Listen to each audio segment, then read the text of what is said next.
కుసిర కట్టి ఊళ్ళోకి వచ్చనమ్మా చాలారి పూలు పెట్టి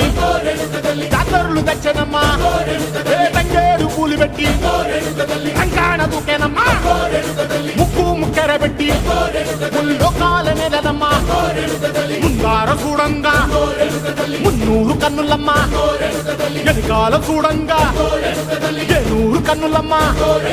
సాధువు సిద్ధులంతా సాగిల బట్టరమ్మా మహారాజు రాజులంతా మొగారిల్లిరమ్మా కోరిక కోరంగా రంగులు పూసినాము ఆశలు తీరంగా ఏసాలు వేసినాము నీకన్నా పెద్ద దిక్కులో కాన ఎక్కడుంది నైవేద్యం ఎట్టంగా మా కాడ ఏమిటుంది మనలన్నీ అలకిచ్చి వరమీయవే తల్లి కన్నా బిడ్డలను కాపాడవే తల్లి